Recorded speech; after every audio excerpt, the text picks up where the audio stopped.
ఓం శుక్లాంబరధరం విష్ణుం శశివర్ణం చతుర్భుజం ప్రసన్నవదనం ధ్యాయేత్ సర్వవిఘ్నోపశాంతయే. నారాయణం నమస్కృత్య నరం చైవ నరోత్తమం దేవీం సరస్వతీం వ్యాసం తతో జయముదీరయేత్. గురుర్బ్రహ్మా గురుర్విష్ణుః గురుర్దేవో మహేశ్వరः గురుः సాక్షాత్ పరం బ్రహ్మ తస్మై శ్రీ గురవే నమః. ఓం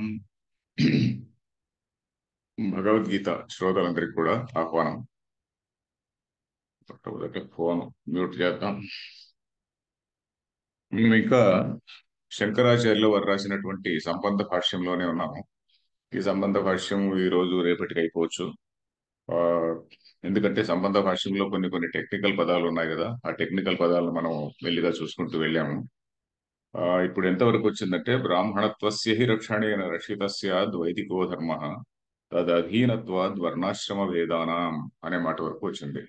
ఎందుకంటే ఈ బ్రాహ్మణత్వము అంటే బ్రాహ్మణ వర్ణము అని కాదండి. బ్రాహ్మణులందరినీ రక్షించాలి, బ్రాహ్మణులను రక్షించడానికి నేను పుట్టాను అని కాదు, ధర్మాన్ని రక్షించడానికి.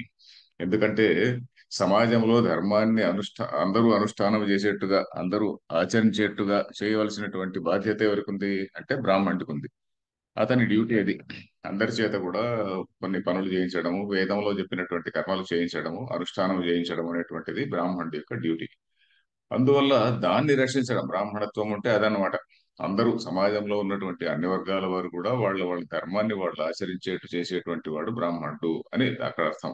అంతేగాని ఈ బ్రాహ్మణులు 5% 10% ఉన్నటువంటి బ్రాహ్మణులు సమాజాన్ని అంతా కంట్రోల్ చేయాలి అనేటువంటి ఉద్దేశం కాదు. అది మనం జాగ్రత్తగా మనం గమనించాలి. తదధీనత్వాద్ వర్ణాశ్రమ భేదానామని ఇక్కడి నుంచి మనం చదవాలి. రిపీట్ శ్రీనివాస.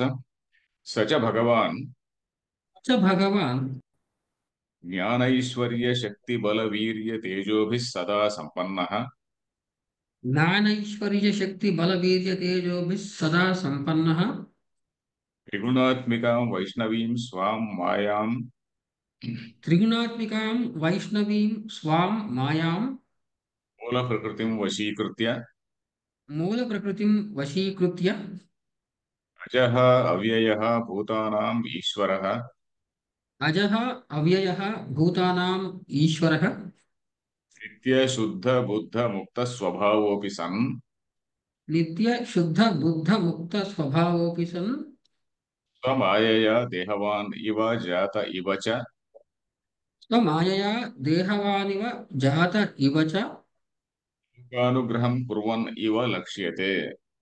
लोकानुग्रहं कुर्वन्निव लक्ष्यते। నేను ఇలా విడగొట్టి ఎందుకు చదువుతున్నానంటే మనం పదాన్ని వాక్యాన్ని ఎక్కడ విడగొట్టాలి అనేది విడగొడితే సరిగ్గా విడగొడితే మనకు అర్థం సరిగ్గా వస్తుంది. మన ప్రాచీనమైన ఉదాహరణ ఒకటి ఉంది, రాముని తోక వివరుండి ఇట్లని ఏ అనేది. రామునితో అనే చోట విడగొట్టాలి, కపివరుండు ఇట్లని ఏ అని విడగొట్టుకోవచ్చు. సో ఆ విధంగా ఇప్పుడు అలాగా విడగొట్టకుండా నేను మొత్తం అంతా ఎలాగో చదివాను అనుకోండి, సరిగ్గా పద విభజన సరిగా లేదనుకో, ఇంగ్లీష్ లో దీన్నే క్లాజ్ అంటాం కదా, ఆ క్లాజెస్ ఏ క్లాజ్ సరిగా లేకపోతే మనకు అర్థం సరిగా రాదు, ఎటంటే ఎట్టపోవచ్చు. అందువల్ల మనం ఇట్లా విడగొడుతున్నా. నేను ఏం చేస్తున్నానంటే నేను ముందు నుంచి నేను మొట్టమొదట వినడం మొదలు పెట్టినప్పటి నుంచి కూడా టీచర్ సచ భగవాన్ జ్ఞానైశ్వర్య శక్తి బలవతి వీర్య తేజోభి సదా సంపన్న అని అక్కడ ఆపినప్పుడు ఆ పైన ఒక చిన్న ఇట్లా ఒక డాష్ పెట్టుకుంటా. అలాగే త్రిగుణాత్మికాం వైష్ణవీం స్వాం మాయాం మూల ప్రకృతిం వశీకృత్య అన్నప్పుడు అక్కడ ఒక అయిపోయింది, అక్కడ ఒక క్లాజ్ అయిపోయింది. ఆ మాయ అయినటువంటి ఆ మూల ప్రకృతిని వశీకృత్య వశం చేసుకొని అని. తర్వాత అజహ అవ్యయ భూతానాం ఈశ్వర అక్కడ డాష్ పెడతా. నిత్య శుద్ధ బుద్ధ ముక్త స్వభావోపిసం అక్కడ ఒక డాష్ పెడతా. సో ఆ విధంగా మనం ఇట్లా మన టెక్స్ట్ బుక్ లో మనం అలా చిన్న డాష్ పెట్టుకుంటే మనం సొంతం చదువుకునేటప్పుడు కూడా ఎక్కడ మనం ఆపితే ఆ వాక్యానికి పూర్తి అర్థం సరిగా వస్తుంది అనేది మనకు తెలుస్తుందండి. అందుకని ఈ విధంగా చేస్తున్నాం. ఇప్పుడు ఈ వాక్యాన్ని చూద్దాం. ఈ వాక్యం చాలా పవర్ఫుల్ వాక్యం అండి, అది మనం ఇప్పుడు జాగ్రత్తగా చూడాలి. సచ భగవాన్, సచ భగవాన్, ఎవరు ఆ భగవానుడు అంటే ఎవరు? మన పైన చెప్పినటువంటి ఆ నారాయణ పరో వ్యక్త దండం వ్యక్త సంభవని, అదే ఆ శుద్ధ నిత్య శుద్ధ బుద్ధ ముక్త ఏమిటి అన్నిటికీ అతీతమైనటువంటి బ్రహ్మ. నిత్య శుద్ధ బుద్ధ అనేది ఇప్పుడు రాబోతుంది. సో అన్నిటికీ అతీతమైనటువంటి, మాయకు కూడా అతీతమైనటువంటి, అవ్యక్తానికి అవతల ఉన్నటువంటి ఆ బ్రహ్మ ఏదైతే ఉన్నదో అది భగవాన్ అనేటువంటిది. ఆ నారాయణాఖ్యం, నారాయణ అనుకోండి, భగవాన్ అనుకోండి. But at the same time ఆ ఆ శుద్ధ చైతన్యమే ఈ ప్రపంచం రూపంలో ప్రకటన అవుతుంది. It is manifesting as this whole universe అని చెప్పి చెప్పినాను కదా. అది మేనిఫెస్ట్ కావడానికి ఏం కావాలి అంటే ఆయనకున్నటువంటి శక్తి. ఆ శక్తిని ఏమన్నాం మనము? మాయా లేక అవ్యక్తం అని చెప్పనన్నాం. దట్ ఈస్ ఇండిఫైనబుల్, అనిర్వచనీయం అని సంస్కృతంలో అన్నారు. అనిర్వచనీయం అంటే చెప్పడానికి మరి అది ఉందా లేదా, అది ఎలాంటిది, దాని డిగ్రీ ఆఫ్ రియాలిటీ ఉందా లేదా అంటే దాని డిగ్రీ ఆఫ్ రియాలిటీ ఏమిటి, ఉన్నదా లేదా అని చెప్పడానికి కష్టము అని.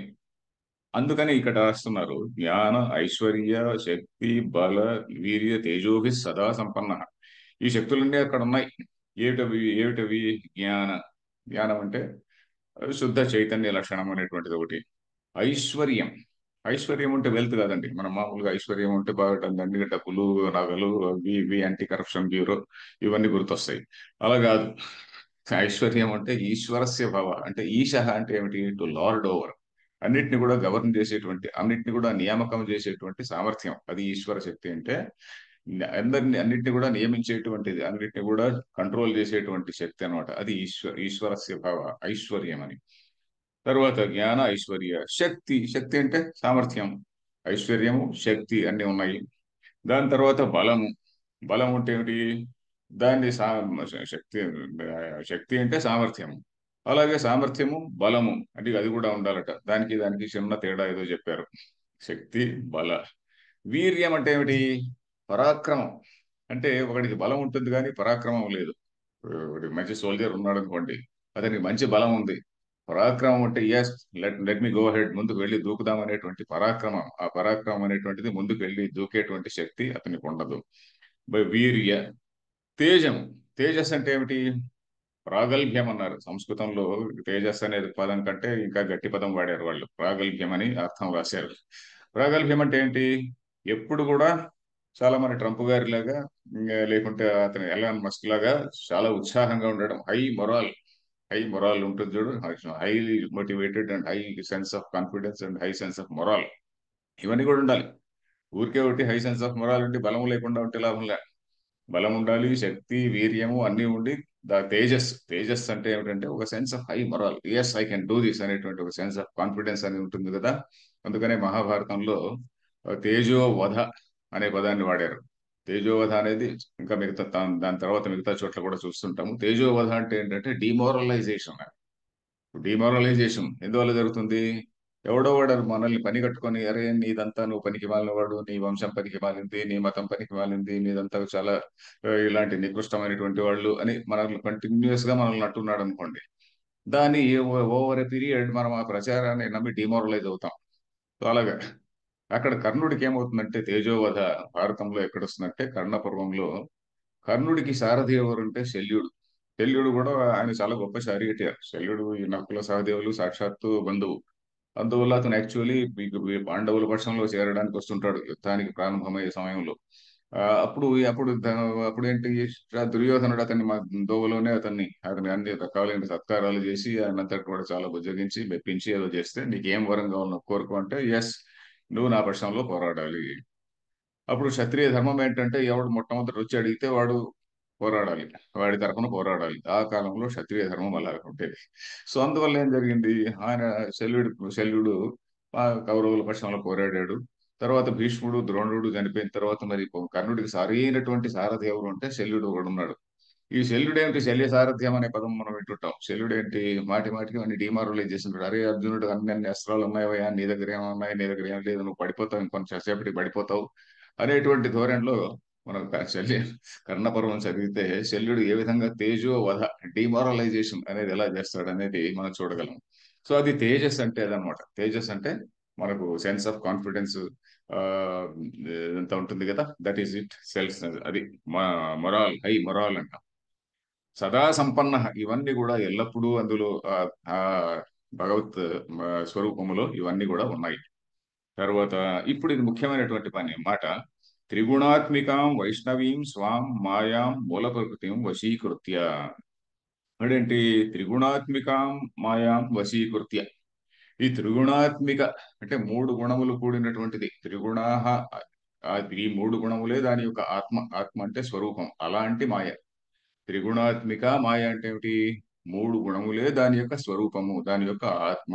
అలాంటి మాయ. ఏమిటి ఈ మూడు గుణాలు అంటే? సత్వము, రజస్సు, తమస్సు అని.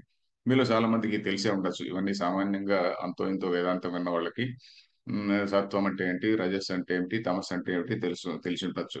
ఎందుకంటే మనకు ది ఎంటైర్ క్రియేషన్ లో మనకు మూడు విధాలైనటువంటి టెండెన్సీస్ కనిపిస్తుంది. ఒక వ్యక్తి తీసుకున్నా, ఒక జంతువు తీసుకున్నా, మనం తినేటువంటి ఫుడ్, కూరగాయలు తీసుకున్నా కూడా టెండెన్సీస్ ఏముంటుందంటే, కూరగాయల్లో మనం సత్వగుణము, రజోగుణము మనం చూడలేము. కానీ అది మనం తిన్న తర్వాత మనలో అది ప్రకోపింపజేసేటువంటి భావాన్ని బట్టి మనం దానిలో సత్వగుణం ఉంది, లేక దానిలో ఉల్లిపాయలో రజోగుణం ఉన్నది, ఇంకేదో వెల్లుల్లిలో తమో గుణం ఉన్నది, ఇలాంటివి మనం చెప్తుంటాము. బట్ అది ఎక్కడ ప్రస్ఫుటంగా కనిపిస్తుంది అంటే జంతువుల్లో, మనుషుల్లో కనిపిస్తుంది. ఒకడు ఒక వ్యక్తి ఉన్నాడు అనుకోండి. ఆయన మామూలుగా ఎల్లప్పుడూ సంతోషంగా ఉంటాడు. సంతుష్టి సంతుష్టి అంటే ఉన్నదాంతో సంతుష్టి ఉంటాడు. జ్ఞానం పైన ఆసక్తి ఉంటుంది. అహింస, సత్యము, ట్రూత్ఫుల్, అక్రోధ, కోపం ఉండదు. విద్య పైన ఇంట్రెస్ట్ ఉంటుంది. ఆర్జవం అంటే రుజు స్వభావం ఉంటుంది. ఇవన్నీ ఉన్నాయనుకోండి, దాన్ని సత్వగుణం అన్నారు. సత్వగుణం ఉన్నప్పుడు ఇవన్నీ కూడా ఒక మనిషిలో కనిపిస్తుంటాయి. ఒక మనిషిలో సత్వగుణ ప్రధానుడు వాడు అంటే వాడిలో ఈ ఇట్లా గుణాలన్నీ కూడా మేనిఫెస్ట్ కనిపిస్తూ ఉంటే గాని అది సత్వగుణ ప్రధానుడు అంటాం. సో అలాంటి దాన్ని బట్టి ఓహో, ప్రకృతిలో ఈ గుణం ఒకటి ఉన్నది అని మనకు తెలుస్తుంది. అలా కాకుండా ఇంకొకడు నేను ఎల్లప్పుడు కూడా అందరినీ డామినేట్ చేయాలి, ఇది కావాలి, ఇది కావాలి, ఈర్ష్య, అసూయ, తర్వాత ఒకడిని కొట్టి లాక్కోవడానికి కూడా సిద్ధంగా ఉండడం, ఇలాంటివన్నీ ఉన్నాయనుకోండి, అది కూడా రజోగుణంలో. రజోగుణంలో రెండు ఆస్పెక్ట్స్ ఉంటాయి, రెండు లెవెల్స్. ఒకటి అందరినీ కొట్టి లాక్కోవాలి అనేది ఒకటి. నేను ఇంకా సంపాదించాలి, ఇంకా సంపాదించాలి, ఏదో ఒక విధంగా ఏదో చేసి సంపాదించాలి, సంపాదించాలి, సంపాదించాలి అనేది ఉంటుంది. ఇది రెండు ఆస్పెక్ట్స్. సో ఒకదాన్ని క్షత్రియ తత్వం అన్నారు, ఇంకొక దాన్ని వైశ్య అన్నారు. అది తర్వాత మనం 4వ అధ్యాయంలో చూస్తాం. బట్ ఈ రెండు కూడా రజోగుణం వల్ల వచ్చేది. ఐ అండ్ మీ, నేను నేను నేను నేను అనేటువంటిది.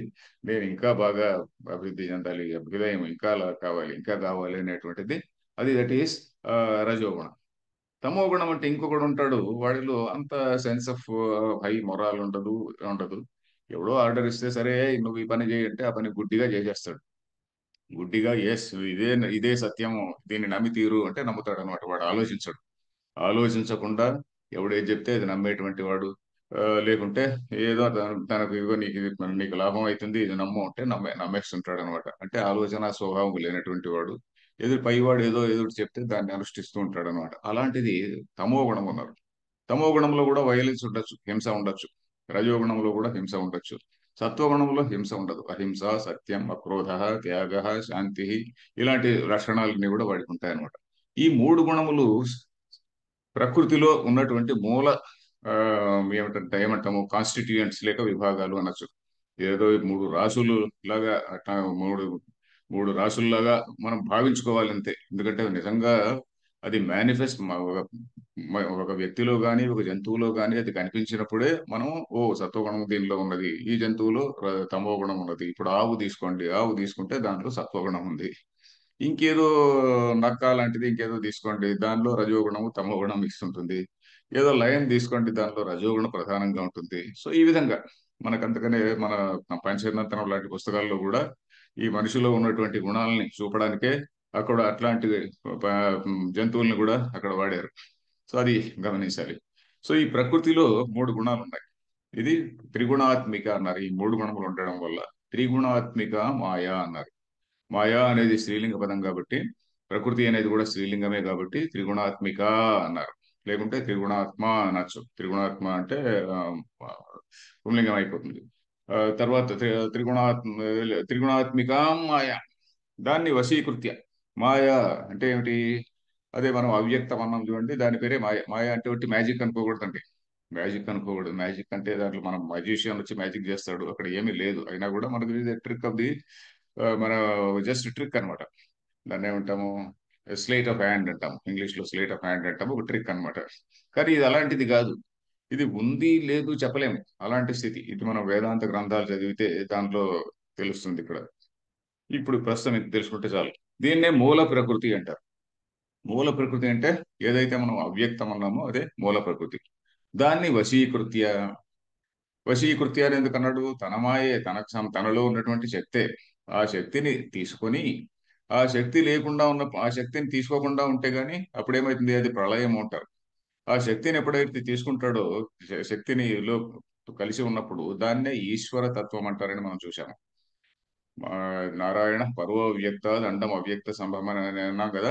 ఆ అవ్యక్తం అనే దానిలోనే ఈశ్వర తత్వం అనేది వచ్చింది అని చెప్పని చూసాం. అండం అంటే అండం అనేటువంటిది ఏంటి? బ్రహ్మాండము, హిరణ్య గర్భ తత్వము అన్నాం. మళ్ళీ కన్ఫ్యూజింగ్ గా ఉండొచ్చు, మళ్ళీ మళ్ళీ పాత దీనికి వెళ్ళి వినాలి మనం. సో దాన్ని మూల ప్రకృతిని వశం చేసుకొని, ఈశ్వరుడు అనేటువంటి వాడు ప్రకృతిని వశం చేసుకుంటాడు. అంతేగాని ప్రకృతి వశంలో లేడు. మనం అందరం కూడా ప్రకృతి వశంలో ఉన్నాం. జీవులందరూ కూడా ప్రకృతి వశంలో ఉన్నాం. ఎందుకంటే మనం సత్వగుణము, రజోగుణము, తమోగుణము మన అన్ని ప్రాణుల్లోనూ కూడా ఒక మిక్స్చర్ ఉంటుందండి. ఇప్పుడే ఈ పాయింట్ కూడా తెలుసుకోవాలి. ఈ సత్వం, రజస్తమో గుణాలు అనేటువంటివి అన్ని ప్రాణుల్లోనూ వేరే వేరే వేరే నిష్పత్తుల్లో ఉంటుంది.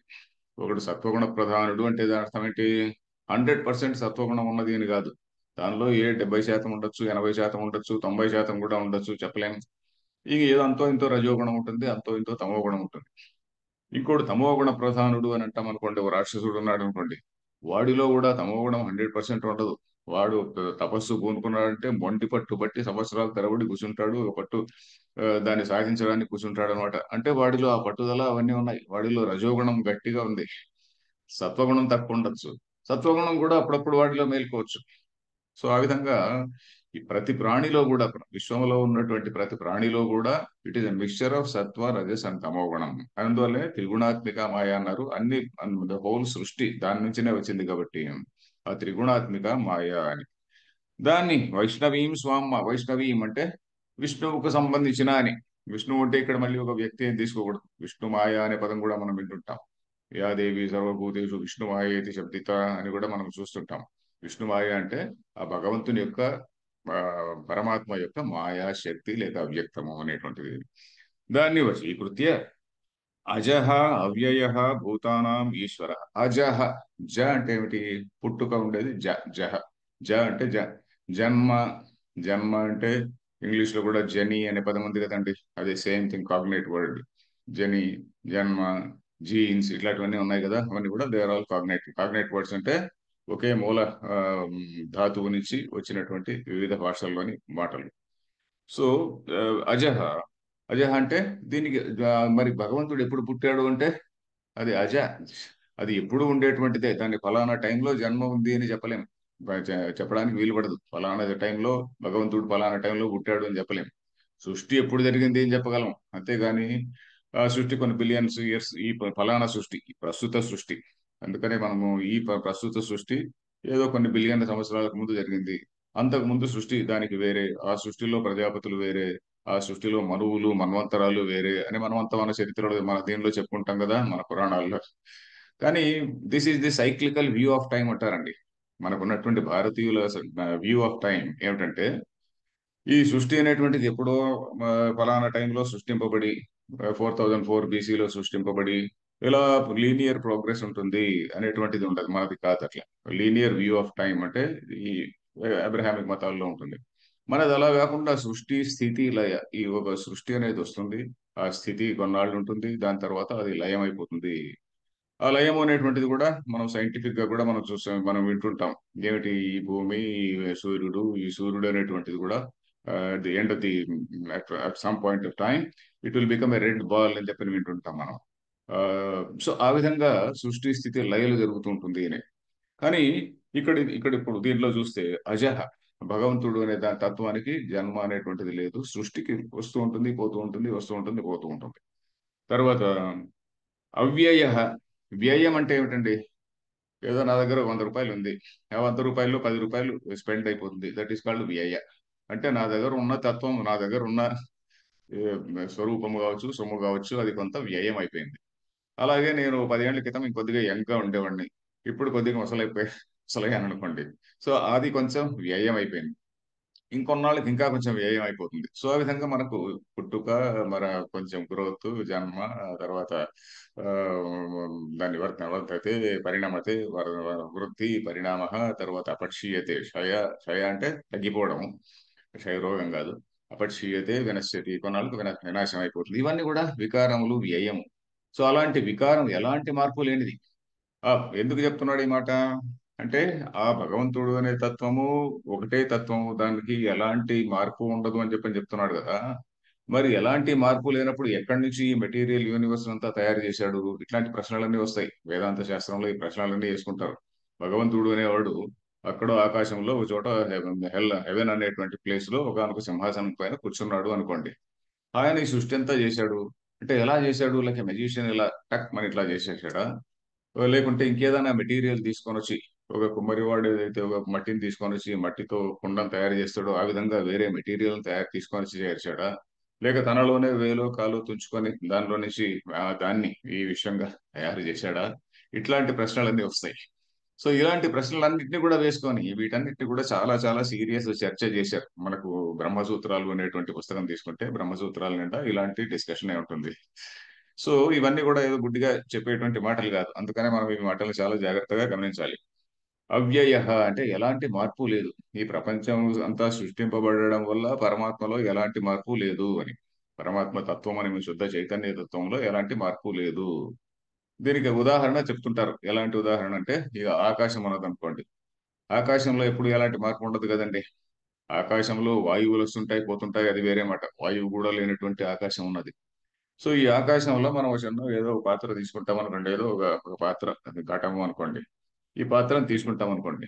తీసుకున్న తర్వాత ఇది ప్రస్తుతం వాటర్ ఉంది, వాటర్ లేకుండా మనం ఏదో పెడతాం, ఖాళీ పెడతాం అనుకోండి. దానిలో ఏముంది అప్పుడు? ఒక ఘటం కుండ తీసుకుంటారు. కుండ తీసుకొని మనం ఇక్కడ పెడతాం అనుకోండి. ఆ కుండలో ఏముంది? ఆకాశం ఉన్నది. ఈ ఆకాశము వేరే, బయట ఉన్నటువంటి ఆకాశం కంటే వేరు కాదు. ఈ ఘటము అనే దాన్ని పగలగొట్టినప్పుడు మళ్ళీ ఈ ఘటాకాశం ఏమవుతుంది? ఘటములో ఉన్న ఆకాశం ఏమవుతుంది? మహాకాశంలో కలిసిపోతుంది. సో అది ఆ విధంగా మనకు చెప్తారనమాట. ఆ ఆకాశం అనే దానిలో ఎలాంటి మార్పు లేదు.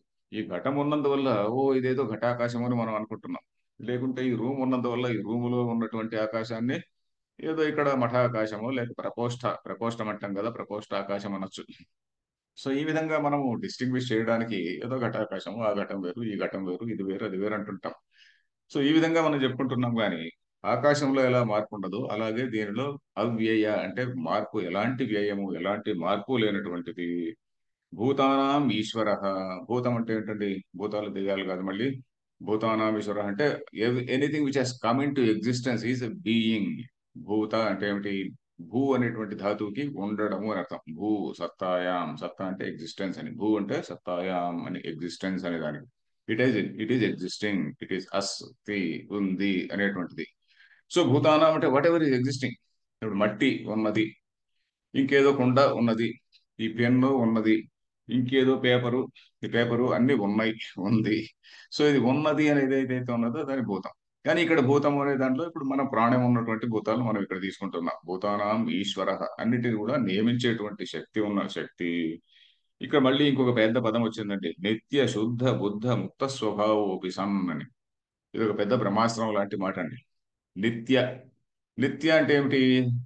మనం ఇంగ్లీష్ లో సులభంగా చెప్పుకోవాలంటే ఎటర్నల్ అంటాం. మరి ఎటర్నల్ అంటే ఏమిటి? ఎల్లప్పుడూ ఉండేది. నిత్య అంటే ఏమిటంటే ఎల్లప్పుడూ ఉండేది. ఈ కాలంలో అమ్మాయిలు కూడా కొంతమంది నిత్య అని పేరు పెట్టుకుంటుంటారు. నిత్యానంద్ అని కూడా ఉంటుంది. ఆయన ఎవరో ప్రసిద్ధ నిత్యానంద్ కూడా ఉన్నాడు. సో నిత్యం అంటే ఏమిటి?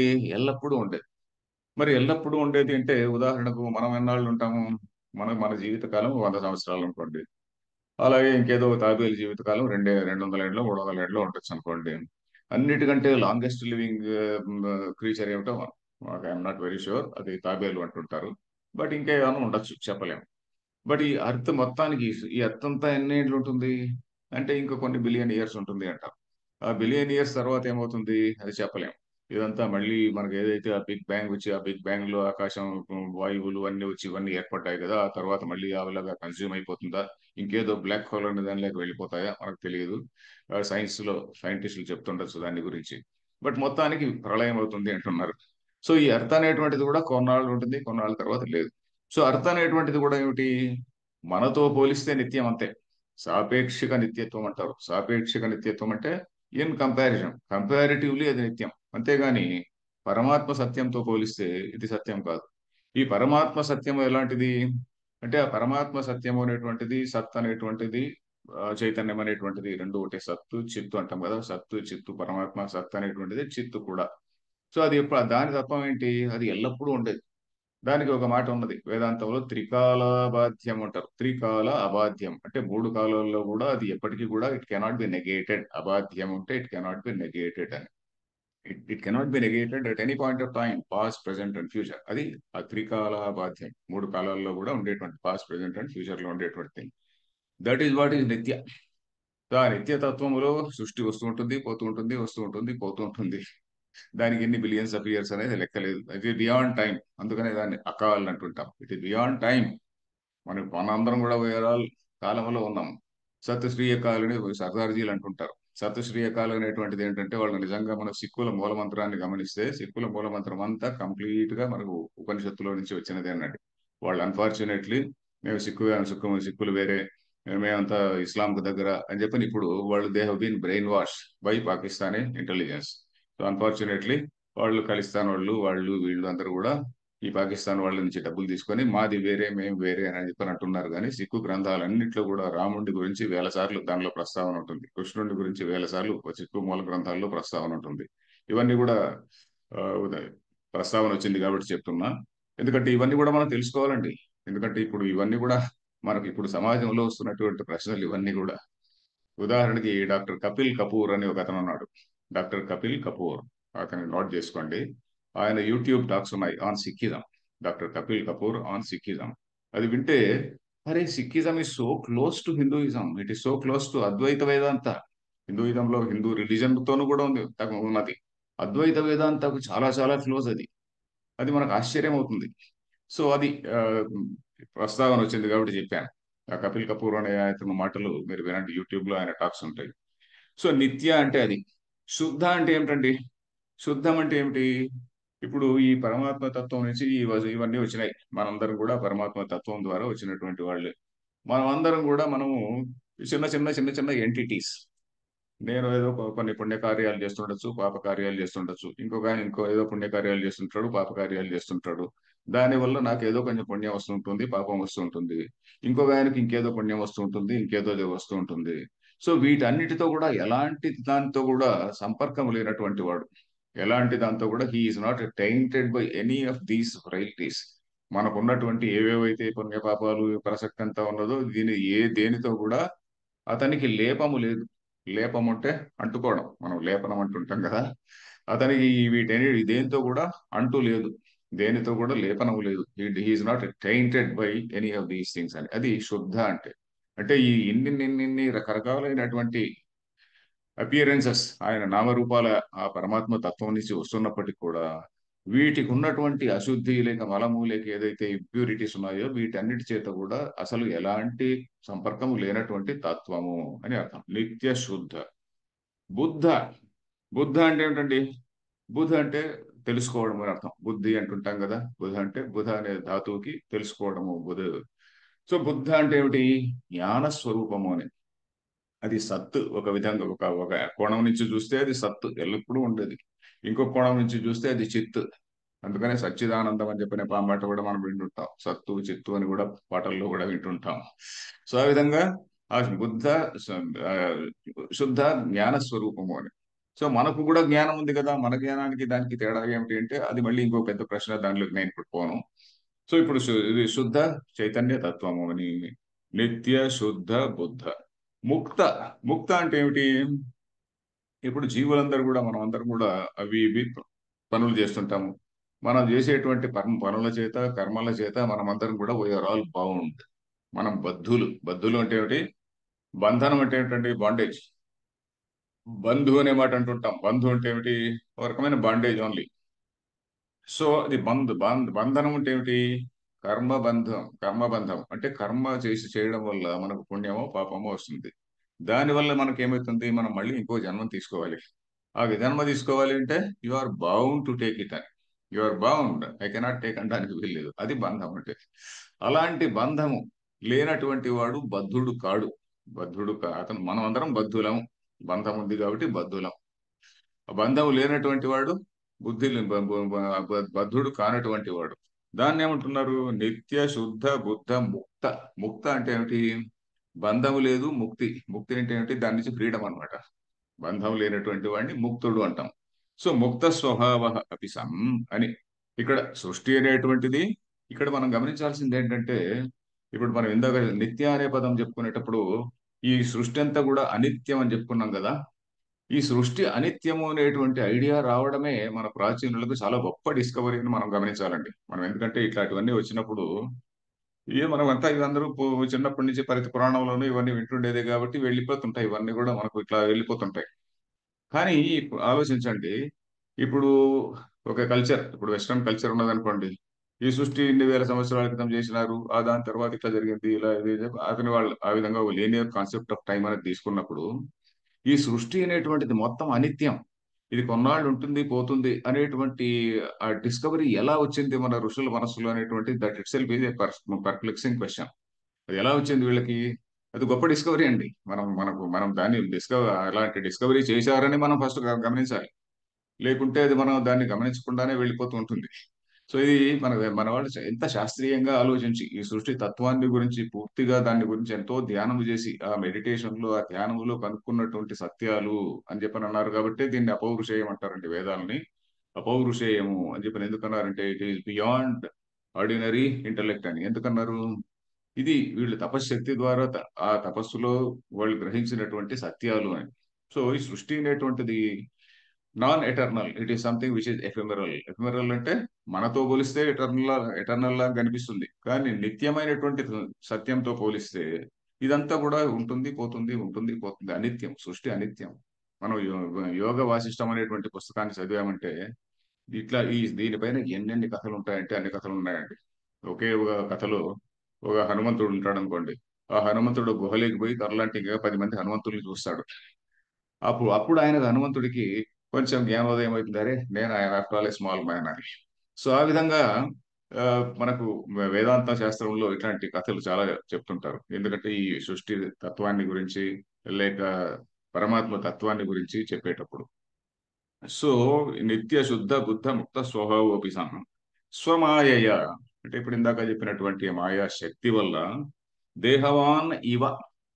ఇక్కడ కూడా ఇవ అనేది శబ్దం చూడండి. ఇవ అంటే వలె, దేహవంతుడు వలె. దేహవాన్ అంటే ఏంటి? దేహవంతుడు అని, అంటే దేహము కలిగినటువంటి వాడు అని. ఇది మాయయా దేహవాన్ ఇవ అన్నాడు. మనందరి దేహాలు ఎలా వస్తాయండి? మనందరి దేహాలు కూడా మనం చేసిన కర్మలను బట్టి వస్తుంది. మనం ఏదో పూర్వజన్మలో ఏదో అంతో ఇంతో ఏదో పుణ్యం చేసుకుంటాము. ఆ పుణ్యం చేసుకోవడం వల్లనే మనం ఏదో వేదాంతం చదువుతున్నాము. ఆ మాట కూడా ఎవరో చెప్పారు, చాలా గొప్ప మాట ఉంది. ఏదో చాలా గొప్ప దీని వల్లనే పుంసాం అద్వైత వాసన అని చెప్పని అన్నారు. అంటే మనుషులకి ఈ వేదాంత సిద్ధాంతంలోకి రావడం అనేటువంటిది చాలా గొప్ప పుణ్యం చేసుకొని ఉండాలి అని చెప్పని అన్నారు. సో ఆ విధంగా ఇప్పుడు ఇది స్వమాయయ దేహవాని అంటే ఏంటి? మనందరి దేహాలన్నీ కూడా మనం ఎన్నో వేలాది జన్మలలో చేసుకున్నటువంటి పుణ్యము పాపం ఫలితంగా, పుణ్యము కూడా కొంచెం ఉంది కాబట్టి మనకు ఈ మానవ జన్మ అనేది వచ్చింది. ఈ మానవ జన్మలో కూడా మనకు ఏదో మంచి భావం పుట్టి మనం ఏదో భగవద్గీత చదవాలి అనేటువంటిది భావన రావడం కూడా మన పుణ్యం వల్లనే. ఇవన్నీ కూడా ఇంటర్నెట్లు ఇవన్నీ కూడా రావడం కూడా మన పుణ్యం వల్లనే అని అనుకోవాలి. సో ఈ దేహవాన్ ఇవ, ఇతని శరీరం అలాంటిది కాదు. ఇతని స్వేచ్ఛా శరీరం అంటాం. భగవంతుని శరీరము మాయ మ- అతను మాయను వశీకృతం చేసే, వశీకృతి అంటే వశంలోకి తెచ్చుకొని తీసుకున్నటువంటి దేహం. అంతేగాని ఏదో ఆయన యొక్క చేసినటువంటి పుణ్యం వల్లనో పాపం వల్లనో కర్మ వల్లనో వచ్చినటువంటిది కాదు. ఇది మనం చూడాలి. ఎందుకంటే మనం అప్పుడప్పుడు కథల్లో చూస్తుంటాము. ఆయన రామావతారంలో ఉన్నప్పుడు వారిని చెట్టు చాటు నుంచి కొట్టాడు, అందువల్లనే ఇప్పుడు ఈయన కృష్ణావతారంలో ఇంకోడెవడో కొట్టాడు అని చెప్పని దానికి దీనికి లింక్ పెడతారు. ఇది పురాణాల్లో తర్వాతి కాలంలో వచ్చినటువంటిది, కానీ వేదాంత శాస్త్రంలో దాన్ని అంగీకరించారండి.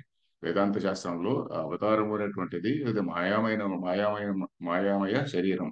అంతేగాని అది ఒక నిజమైనటువంటి శరీరము, దానిలో కర్మలు ఉన్నాయి, దానిలో అట్లా చేశాడు, ఇవన్నీ కూడా తరువాతి కాలంలో మామూలుగా ప్రజారంజకంగా, ఇప్పుడు మాయాబజార్ సినిమా ఉన్నట్టు. మాయాబజార్ ఏంటంటే మాయాబజార్ కంప్లీట్లీ కల్పితం.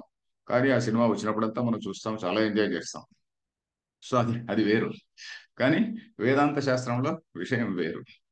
సో దేహవాన్ ఇవ జాత ఇవచ, ఓ పుట్టినాడా అన్నట్టుగా, దేహవంతుడా అన్నట్టుగా, పుట్టినాడా అన్నట్టుగా, జాత ఇవచ లోకానుగ్రహం కుర్వన్ ఇవ, ఈ లోకాన్ని అనుగ్రహించడానికి వచ్చాడా అన్నట్టుగా, లక్ష్యతే, లక్ష్యతే అంటే చూడబడుతున్నాడు అని. ఇక్కడ కూడా వ్యాఖ్యాకారులు ఏం రాశారంటే, బెల్లంకొండ రామరాయ కవి లక్ష్యతే అంటే అజ్ఞేహి అంటాడు, అజ్ఞానుల చేత ఈ విధంగా భావించబడుతున్నాడు అంటాడు. మరి జ్ఞానులు ఎలా భావిస్తారు అంటే, ఈ సృష్టి అనేది ఉన్నదా లేదా అనే స్థాయిలో వాళ్ళు ఉంటారు. ఆ స్థాయిలో మనం లేము కాబట్టి ప్రస్తుతానికి అజ్ఞాన స్థాయిలోనే మనం దీన్ని ఒక ఫ్యాక్ట్ కింద తీసుకుందాం. ఎందుకంటే భగవంతుని తత్వమే మాయామయ శరీరముతో భూమిపైన అవతరిస్తూ ఉంటుంది. ఆ అవతరించి లోకానుగ్రహ లోకానుగ్రహం కోసం, అంటే లోకాన్ని సరైన మార్గంలో నడపడం కోసము, లోకంలో ధర్మ ప్రతిష్టాపన కోసము ఈ తత్వమే ఒక ఒక ఆకారము తీసుకొని, మానవాకారం కావచ్చు, ఏదో ఒక ఆకారం తీసుకొని ఏదో ఒక రూపంలో ఆ, వచ్చి ఈ ప్రకృతిని మనుషుల్ని సరైన ఆర్డర్లో పెడుతూ ఉంటుంది అని మనం ప్రస్తుతానికి తీసుకుందాం. లోకానుగ్రహం కుర్వన్నివ లక్ష్యతే. ఇది ఈశ్వరుడి శరీర జన్మ అనేటువంటిది కర్మాధీనమైన జన్మ కాదు. కర్మాధీనమైన జన్మ అంటే కర్మకు అధీనంగా ఉన్నటువంటి జన్మ. మనవన్నీ కూడా కర్మాధీనమైన జన్మలు. సో అది మనం గమనించాలి. నెక్స్ట్ పేరా శ్రీనివాస్. స్వప్రయోజనాభావేపి స్వప్రయోజనాభావేపి భూతానుజిఘృక్షయ భూతానుజిఘృక్షయా వైదికం హి ధర్మద్వయం వైదికం హి ధర్మద్వయం అర్జునాయ శోకమోహ మహోదధౌ నిమగ్నాయ అర్జునాయ శోకమోహమహోదధౌ నిమగ్నాయ ఉపదిదేశ ఉపదిదేశ. గుణాధికైః గృణాధికైః గృహీతः అనుష్ఠీయమానశ్చ ధర్మः ప్రచయం గమిష్యतीति. గుణాధికైః హి గృహీతః అనుష్ఠీయమానశ్చ ధర్మః ప్రచయం గమిష్యతీతి. కూడా ఈ వాక్యం చదువుదాం ఈరోజు, ఎందుకంటే ఇప్పటికే చాలా టైం అయింది. స్వప్రయోజనాభావే, ఈ భగవంతుడికి ప్రయోజనం ఏమన్నా ఉందా అంటే, అతనికి ఏమన్నా లాభం ఉందా దీని నుంచి?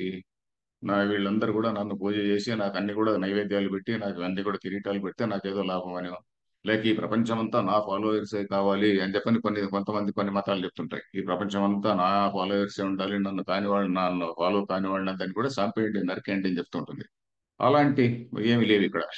స్వప్రయోజన భావేపి, తనకి ప్రయోజనం ఏమీ లేదు, అందరినీ మంచి మార్గంలో పెట్టాలి అనేటువంటిదే. భూతాను జిఘృక్షయ, వీళ్ళకు ధర్మద్వయం చెప్పాడు కదండి. ధర్మద్వయం అంటే ప్రవృత్తి ధర్మం ఇలా ఉంటుంది, నివృత్తి ధర్మం ఇలా ఉంటుంది. నివృత్తి ధర్మ ఇస్ ది హైయెస్ట్ అని కూడా చెప్పాడు. అంతేగాని వీళ్ళందరూ నా భక్తులుగా ఉండాలి, నాకు నైవేద్యం పెట్టాలి, నాకు నమస్కారాలు చేయాలి, దండం పెట్టాలి అనేది లేదు. భూత అనుజిఘృక్ష, అనుజిఘృక్ష అంటే, జిఘృక్ష అంటే ఏమిటి? అనుగ్రహీతం ఇక్ష. గృహాతి అనే ధాతుకి జిఘృక్ష అంటే గ్రహించాలి అనేటువంటి కోరిక. ఏదో ఇవన్నీ కలం జిఘృక్షయ అంట అనుకోండి, కలాన్ని తీసుకోవాలి అనేటువంటి కోరికతో అని. అలాగా అనుగ్రహీత, అనుగ్రహించడం అంటే అక్కడ అను అనేటువంటి ఉపసర్గ చేరినప్పుడు అర్థం మారిపోతుంది.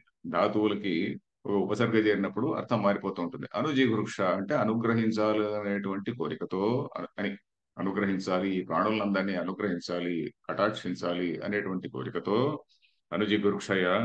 వైదికం హి ధర్మద్వయం, ఈ ధర్మద్వయం ఈ అంటే ఎందుకంటే ఈ వైదికమైనటువంటి ధర్మద్వయాన్ని అర్జునాయ ఉపదిదేశ, అర్జునుడికి ఉపదేశించాడు. అర్జునుడు ఎలాంటి వాడు? శోక మోహ మహోదధౌ నిమగ్నాయ అని ఇతనికి విశేషణం పెట్టారు. శోక మోహ మహా ఉదధి, ఉదధి అంటే సముద్రం. శోకము మోహము అనేటువంటి గొప్ప సముద్రంలో మునిగి ఉన్నాడు. నిమగ్నం, గణేష్ నిమజ్జనం అంటుంటాం. నిమజ్జనం అంటే ముంచడం, నిమగ్నుడు అంటే మునిగిపోయినవాడు. శోక మోహ మహోదధౌ నిమగ్నాయ, శోకము మోహం అనేటువంటి గొప్ప సముద్రంలో మునిగిపోయాడంటే తను. ఏమిటిది? ఎందుకు వస్తుంది ఇది? జ్ఞానం లేకపోవడం వల్ల. జ్ఞానం అంటే ఏమిటి? ఈ సందర్భంలో ఒక ఓవరాల్ పర్స్పెక్టివ్, జీవుడు అంటే ఏమిటి, జగత్ అంటే ఏమిటి, నేనంటే ఏమిటి, ధర్మం అంటే ఏమిటి అనేటువంటి ఒక పర్స్పెక్టివ్, కరెక్ట్ పర్స్పెక్టివ్ లేకపోవడం వల్ల ఆయన అందరు కూడా శోకంలో పడిపోయాడు. అరే నా నా నా చిన్నాయన, నా పెద్దనాయన, నా ఇది అనేటువంటి దీనిలో మోహంలో పడిపోయాడు అనమాట. ధర్మాన్ని విస్మరించాడు, రాజధర్మాన్ని విస్మరించాడు. వీళ్ళందరూ కూడా ఎంత ఘోరాలు చేశారు, ఎన్ని అన్యాయాలు చేశారు అనేటువంటిది విస్మరించాడు. దుష్ట శిక్షణ అనేటువంటిది విస్మరించాడు. అది ఇక్కడ విషయం. శోకమోహ మహోదధౌ నిమగ్నాయ, అంటే మనకు మన దృష్టిలో ఎందుకు ఇది? మన దృష్టిలో శోకమోహాలు మనకుంటే గానీ అవన్నీ పోతాయి. భగవద్గీత చదివితే దీని గురించి తెలుసుకుంటే మనకు ఉన్నటువంటి శోకమోహ నివారణ అవుతుంది. శోకమోహ నివారణం అనేటువంటిది ఫలము అని చెప్పని ఇక్కడ మనం తెలుసుకోవాలి. శోకమోహాలు ఎందుకు వస్తాయి అంటే అజ్ఞానం వల్లనే శోకమోహం. అజ్ఞాన నివృత్తి వల్లనే శోకమోహ నివారణ. అది ఇక్కడ విశేషం. తర్వాత మహోదధౌ నిమగ్నాయ ఉపదిదేశ. ఇక్కడ ఒక మాట చెప్పాడు. గుణాధికై గృహీత అనుష్ఠీయమానస్య ధర్మ ప్రచయం గమిష్యతి. గుణాధికులైనటువంటి వారు ఏదైతే ఒక ధర్మాన్ని గ్రహిస్తారో ఆ ధర్మాన్నే అందరూ కూడా ఆచరిస్తారు అని. గుణాధికులు అంటే ఎవరు? గుణముల చేత అధికులు.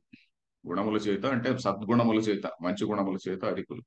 ఒక ఆయన డాన్స్ చేస్తుంటాడు సినిమాలో, ఫలానా బాగా ఫైట్లు చేస్తాడు, ఆయన గుణాధికుడు అంటారు. వీల్లేదు ఇక్కడ. ఫలానా పుష్ప సినిమాలోనో ఇంకేదో సినిమాలోనో ఆ, ఆయన ఆ హీరో గారు మంచి ఫైట్స్ చేస్తాడు. ఒకే ఒక హీరో 100 మందిని కొట్టేస్తుంటాడు. ఒకే ఒక హీరో బ్రహ్మాండంగా డాన్స్ చేస్తాడు. ఆ, ఈ విధంగా ఒకే ఒక హీరో అమ్మాయిలందరినీ టీజ్ చేస్తుంటాడు. సో ఇట్లా ఇవి గుణములు అని అనుకోకూడదండి. అర్జునుడి కాలంలో అప్పుడు గుణాధికుడు అంటే అర్జునుడు చాలా గొప్ప క్షత్రియుడు, ఎంత గొప్ప వీరుడు, శూరుడు, ఎన్నో గొప్ప లక్షణములు ఉన్నటువంటి వాడు, అతను గుణాధికుడు. మరి ఇప్పుడు సొసైటీలో గుణాధికులు ఎవరన్నా ఉన్నారా అంటే మనకి ఇమీడియట్ గా మనకి ఎవరు అవసరం. మన రాజకీయ నాయకుల్లో కానీ, సినిమా యాక్టర్లలో కానీ, స్వామీజీలు అట్లాంటి వాళ్ళని మనం ఈ పర్టికులర్లీ తీసుకురాకూడదు. ఎందుకంటే స్వామీజీలు వాళ్ళు దే ఆర్ అపార్ట్. ఎందుకంటే వాళ్ళు సమాజంతో రోజు టచ్ లో ఉండరు. గుణాధికులు అంటే సమాజంలో మనకు ప్రస్ఫుటంగా కనిపించేటువంటి రోల్ మోడల్స్ అనేటువంటి వ్యక్తులు ఎవరైనా ఉన్నారా అంటే ఏదో ఉండొచ్చు, ఎవరో ఉండొచ్చు. నేను మనం వాటిలోకి వెళ్తే మనం పాలిటిక్స్ లోకి వెళ్ళినట్టు ఉంటుంది. మనం ఆ సబ్జెక్ట్ వదిలేద్దాం. పోతే గుణాధికుల చేత గ్రహించబడి, గుణాధికై గృహీత అంటే గ్రహింపబడి అంటే తీసుకొనబడి, అనుష్ఠీయమాన అనుష్ఠించబడేటువంటి ధర్మమే ప్రచయం గమిష్యతి. ఓ ఫలానా ఆయన ఈ పని చేస్తున్నాడు, లేదంటే ఎవరో ఓ ఫలానా నాయకుడు ఇలా ఇంత గొప్పవాడు, ఈ ఫలానా, ఇంకే ఉదాహరణకి నేతాజీ సుభాష్ చంద్రబోస్ ఇంత గొప్పవాడు, లేకుంటే సర్దార్ పటేల్ అనేటువంటి వాడు ఇంత గొప్పవాడు అని చెప్పిన వాళ్ళ జీవిత చరిత్ర నుంచి మనహ మనోవాక్కాయ కర్మల్లో మూడిట్లో కూడా ఎలాంటి భేదం లేనటువంటి వాళ్ళు, అట్లాంటి వాళ్ళు కొంతమంది కనిపిస్తారు మనకు. కొంతమంది పైకి మహాత్ముల్లాగా కనిపించి కూడా మనోవాక్కాయ కర్మల్లో భేదం ఉన్నటువంటి వాళ్ళు ఉంటారు. అలా కాకుండా ఇప్పుడు పటేల్ లాంటి వాడు ఉన్నాడు అనుకోండి. మనకు తెలుగు దీనిలో తీసుకుంటే చాలా గొప్ప గొప్ప పదవులు అలంకరించి కూడా చాలా పేదరికంలో చనిపోయినటువంటి మన ముఖ్యమంత్రి, మన రాజమండ్రి, వారు అలాంటి వాళ్ళు చాలా చాలా పేదరికంలో చనిపోయినటువంటి వారు, అలాంటి వాళ్ళు ఉంటారు. ఇంకా కొంతమంది ఉండొచ్చు, ఆలోచిస్తే కొంతమంది వస్తుంటారు. సో ఆ విధంగా గుణాధికై గృహీత. ఓ ఆ పెద్ద ఆయన ఇట్లాంటి చేశాడు, అది మనం చేయాలి అనేటువంటి భావన ప్రజల్లో కలుగుతుంది. ఎందుకంటే ప్రజల్లో ఇంకా మంచితనం సావలేదు. ప్రజలందరిలో కూడా మంచితనం ఉంది. అందుకనే వీళ్ళు మంచివాడిని రెస్పెక్ట్ చేస్తారు. ఏదో మొహం వల్ల ఏదో పోతుంటారు. మోహం వల్ల వాడు ఏం చేస్తా అంటే 4,000 రూపాయలు టికెట్ పెట్టి సినిమాకి వెళ్తుంటాడు. ఆ మోహం వల్ల అక్కడ ఉండేది ఏమిటి అంటే ఫైటింగ్స్ ఇవే. సో అది మోహం. అలా కాకుండా ధర్మం ఏదైతే ఉన్నదో ఆ ధర్మాన్ని కూడా గ్రహించేటువంటి బుద్ధి మనుషుల్లో ఇంకా ఉంది. అప్పుడప్పుడు మోహంలోకి వెళ్ళి అట్లాంటి పనులు చేస్తుండొచ్చు, కానీ సామాన్య మానవుల్లో ఇంకా ధర్మ బుద్ధి ఉన్నది అని నేను విశ్వసిస్తా. ఆ, అనుష్ఠీయమానస్య ధర్మ ప్రచయం గమిష్యతి. ప్రచయం అంటే అభివృద్ధి పొందుతుంది అని ఇక్కడికి ఆపుదాం. ఇక్కడికి కూడా టైం అయిపోయింది. ఏమైనా ప్రశ్నలు ఉంటే చూద్దామండి. రెండు ప్రశ్నలు వచ్చినాయి సార్. రెండు ప్రశ్నలు ఉన్నాయి. ప్రవృత్తి లక్షణం, నివృత్తి లక్షణం. కెన్ బి అస్యూమ్ లక్షణం కెన్ బి అండర్స్టూడ్ యాజ్. ఆహాహా, అలా కాదండి. బట్టి లక్షణం అంటే బట్టి understood as actions materialistic withdrawal action, withdrawal from action. ప్రవృత్తి లక్షణం అంటే ప్రవృత్తి అనేటువంటి మ్, లక్షణం అనే పదానికి వేరే అర్థం కూడా ఉందండి. లక్షణం అంటే ఒక డెఫినేషన్. క్యారెక్టరిస్టిక్ అనే సెన్స్ ఇన్ తెలుగు లక్షణం is often referred to characteristic rather than action. Characteristic అనే చెప్పుకోవచ్చు ఇప్పుడు. ఎందుకంటే ప్రవృత్తి లక్షణం ధర్మం అంటే ప్రవృత్తి అనేటువంటిదే దాని యొక్క లక్షణం, లక్షణం అంటే దాని యొక్క డెఫినేషన్ అని. ఆంగ్ల సంస్కృతంలో లక్షణం అనేటువంటి పదానికి డెఫినేషన్ అని చెప్పని ఒకటి ఉన్నది. దీనికి ఆ, లక్షణం అనే పదం ఉందనుకోండి, దానికి డెఫినేషన్, నిర్వచనం అనే అర్థం కూడా ఉన్నది. ఉదాహరణకి మనం తర్క సంగ్రహం అనే బుక్ తీసుకుంటే ఆ ఊ అనే దానికి లక్షణం చెప్పుకుంటాడు. ఆవు అనే దానికి రెండు కొమ్ములు ఉన్నది అని చెప్పని అంటాం అనుకోండి. రెండు కొమ్ములు ఇంకా మిగతా చాలా వాటికి ఉన్నది. సో అది దానిలో ఆ లక్షణం ఆ నిర్వచనంలో ఆమ్, ఒక అతివ్యాప్తి దోషం అనేది ఒకటి ఉంది అంటాడు. అంటే నువ్వు చెప్పినటువంటి డెఫినేషన్ దానికే కాకుండా మిగతా ఎన్నిటికో వర్తిస్తుంది. ఇంకేదో తెల్ల చీర కట్టుకున్నాము ఈయన భార్య అంటాం అనుకోండి. ఆ తెల్ల చీర నలుగురు ఐదుగురు కట్టుకున్నారు అనుకోండి, అక్కడ కూడా మళ్ళీ అతివ్యాప్తి వస్తుంది.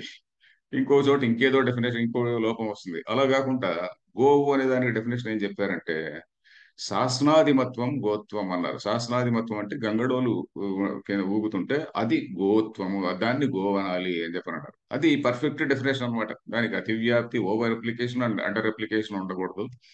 దాన్ని లక్షణము అన్నారు. ఇక్కడ ప్రవృత్తి లక్షణం అనే దాన్ని, ప్రవృత్తి అనేటువంటిది దాని యొక్క లక్షణం, అది ప్రవృత్తి అనేటువంటిదే దాని యొక్క డెఫినేషన్. అంటే ప్రవృత్తి ఏ విధంగా చేయాలి అనేటువంటి దాన్ని అది డిఫైన్ చేస్తుంది. ఆ ధర్మము ప్రవృత్తిని డిఫైన్ చేస్తుంది కాబట్టి దాన్ని ప్రవృత్తి లక్షణో ధర్మ అన్నారు అంతే.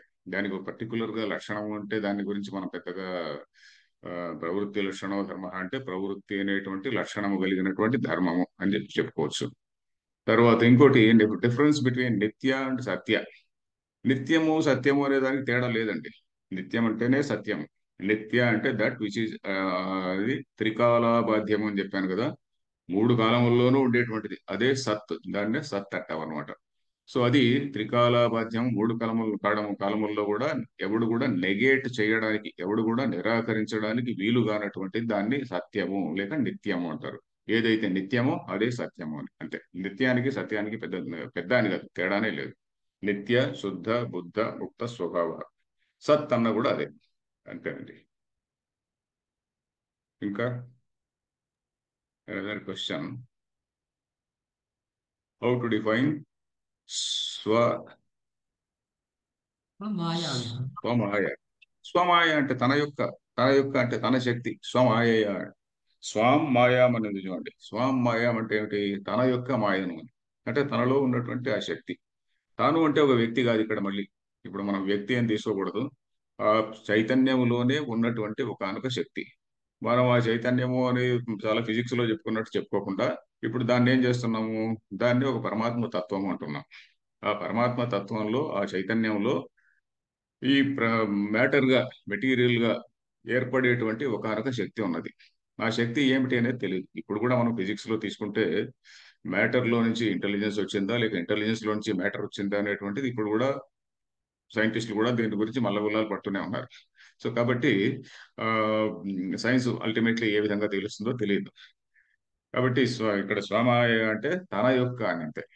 స్వామాయ అంటే తన యొక్క మాయను వశీకృత్య, దాన్ని ఆ, దాన్ని ఆవహించి లేకుంటే దాన్ని పూని ఆ శక్తిని తీసుకొని అన్నట్టుగా, ఆ శక్తిని గ్రహించి అన్నట్టుగా. అదండి. నెక్స్ట్ క్వశ్చన్ ఇంకేమిటి వచ్చింది? హౌ టు డిఫైన్ స్వమాయ అయిపోయింది. Okay, thank you. సో ఇక్కడికి ముగిద్దామండి. సో ఈరోజు ఇక్కడ హరి ఓం తత్సత్. ఓం పూర్ణమద పూర్ణమిదం పూర్ణాత్ పూర్ణముదచ్యతే పూర్ణస్య పూర్ణమాదాయ పూర్ణమేవ అవశిష్యతే. ఓం శాంతి శాంతి శాంతి.